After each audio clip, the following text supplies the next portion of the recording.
नमस्कार। चलिए आज एक ऐसे सफर पर निकलते हैं जो हमारे इस ग्रह को देखने का नजरिया ही शायद बदल दे। तो हम जिस दुनिया में रहते हैं उसे हम असल में कितना जानते हैं? आज हम अपने ग्रह के कुछ ऐसे हैरान कर देने वाले राज खोलने वाले हैं। कुछ ऐसी बातें जानेंगे जिन पर शायद यकीन करना भी मुश्किल हो जाए। जैसे कि एक पहाड़ है जो एवरेस्ट से भी ऊंचा है। हाँ, सही सुना। ज्यादातर लोग यही मानते हैं कि एवरेस्ट दुनिया का सबसे ऊंचा पहाड़ है। पर क्या ये सच है? आज इसी आम सोच को थोड़ा चुनौती देंगे और असलियत जानेंगे। और ये भी कि हमारे महाद्वीप एक पजल की तरह एक दूसरे से जुड़ जाते हैं। कभी दुनिया का नक्शा ध्यान से देखा है? कैसे साउथ अमेरिका और अफ्रीका एक दूसरे में एकदम फिट हो जाते हैं, जैसे किसी पजल के टुकड़े हों। हम इसके पीछे के सबूतों को भी खंगालेंगे। और तो और एक ऐसा समुंदर भी है जिसका कोई किनारा ही नहीं है। जी हाँ, कोई कोस्टलाइन नहीं। हम दुनिया के कुछ ऐसे ही अजीब और जबरदस्त नज़ारों की पड़ताल करेंगे। तो चलिए शुरू करते हैं। तो हमारी ये कहानी पृथ्वी पर शुरू नहीं होती, नहीं। इसके लिए हमें अरबों साल पीछे जाना होगा, अंतरिक्ष की गहराइयों में, जहां बस तारों की धूल और गैस के बादल थे। इसे कहते हैं नेब्युलर परिकल्पना। ये एक थ्योरी है जो बताती है कि कैसे एक नौजवान सूरज के चारों ओर घूमती धूल, हाइड्रोजन और हीलियम के एक बहुत बड़े बादल से हमारे ग्रह बने। मतलब बस धूल और गैस का एक घूमता हुआ बादल था जिसे नेब्यूला कहते हैं, और उसी से हमारा सूरज और सारे ग्रह पैदा हुए। ये सब बस ग्रेविटी और टकराव का ही खेल था। तो इस तरह से हमारे ग्रह का जन्म तो हो गया, लेकिन हमें एक ऐसी दुनिया मिली जो कभी शांत नहीं बैठती। हमारा ग्रह एक जिंदा चीज जैसा है जो अंदर से लगातार बदलता रहता है, हरकत करता रहता है। इसे कहते हैं जिग्स ऑफ फिट। ये आइडिया कि महाद्वीपों के किनारे, खासकर अटलांटिक के दोनों तरफ, एक दूसरे में कमाल की सिमेट्री दिखाते हैं, जैसे वो कभी एक साथ जुड़े हुए थे। इसका सबसे बड़ा सबूत तो यही है कि वो एक दूसरे में फिट होते हैं। पर सबूत और भी हैं, और वो काफी गहरे हैं। जैसे एक ही तरह के फॉसिल्स और चट्टानें जो हजारों मील दूर दो अलग अलग महाद्वीपों पर मिलती हैं।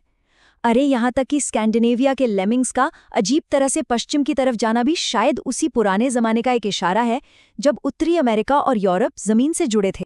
और इन हिलती दुलती टेक्टोनिक प्लेटों का असर बहुत जबरदस्त होता है। अब इस 20% को देखिए। इसका मतलब है कि दुनिया में आने वाले 20% भूकंप अकेले जापान में आते हैं।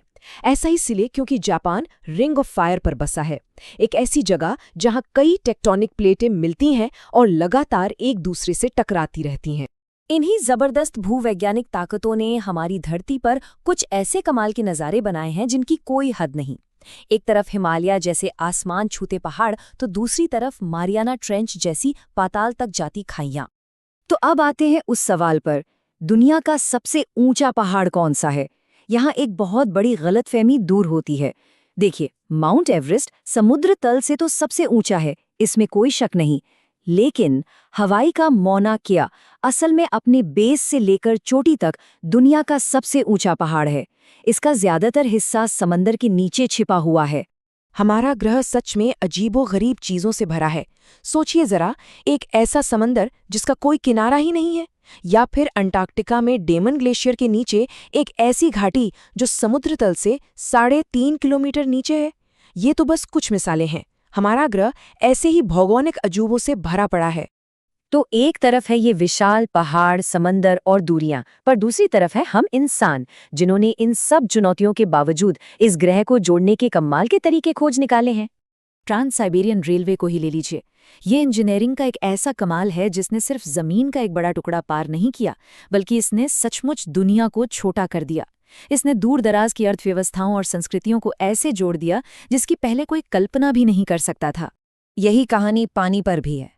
स्वेज और पनामा जैसी इंसानों की बनाई नहरों ने समुद्री जहाज़ों के लिए हजारों मील का सफ़र कम कर दिया। मतलब ये व्यापार के लिए शॉर्टकट बन गई। और हॉर्मुज़ जैसे जो कुदरती जलमार्ग हैं, वो तो आज भी ग्लोबल ट्रेड के सुपर हाईवे बने हुए हैं। और ये कनेक्शन कितने ज़रूरी हैं, इसका अंदाज़ा इस 40% से लगाइए। दुनिया का लगभग 40% तेल सिर्फ एक पतले से समुद्री रास्ते, हॉर्मुज़ जलडमरू मध्य से होकर गुजरता है। सोचिए कितना अहम है ये रास्ता। तो हमने ज़मीन को जोड़ा, समंदर को जोड़ा।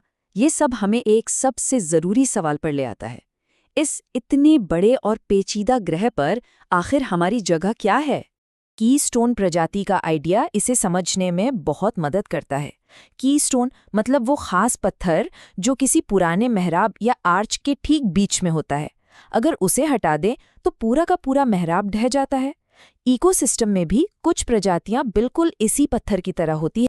इसका एक क्लासिक एग्जाम्पल है समुद्री ऊदबिलाव की कहानी। हुआ ये कि इन ऊदबिलावों का बहुत ज्यादा शिकार हुआ और उनकी आबादी तेजी से घट गई। अब ऊदबिलाव खाते थे समुद्री अर्चिन को, तो शिकारी के बिना समुद्री अर्चिन की आबादी में जैसे विस्फोट हो गया और इन अर्चिन ने पानी के नीचे समुद्री शैवाल के पूरे जंगल साफ कर दिए।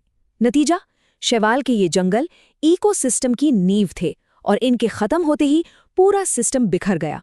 स्टेलर समुद्री गाय जैसी प्रजातियां जो इन शैवाल पर निर्भर थी, हमेशा के लिए विलुप्त हो गई। और ये जो गहरा कनेक्शन है, ये हर जगह है, सबसे छोटे जानवर से लेकर जमीन की बड़ी बड़ी बनावटों तक। जैसा कि ये कोट बताता है, तटीय ऑफशोर बार तूफान या सुनामी के खिलाफ पहला बफर या रक्षा प्रदान करते हैं। मतलब समंदर के किनारे रेत के टीले भी तूफान और सुनामी जैसी आफतों से इंसानी बस्तियों को बचाने का काम करते हैं। सब कुछ एक दूसरे से जुड़ा है। तो तारों की धूल से लेकर आज के इस भागती दौड़ती दुनिया तक हमारे ग्रह की कहानी एक बहुत बड़े पैमाने और एक बहुत नाजुक संतुलन की कहानी है। अब सवाल ये उठता है कि इस कहानी में हमारा अध्याय कैसा होगा, हम इसमें क्या लिखेंगे? इस विश्लेषण में शामिल होने के लिए धन्यवाद।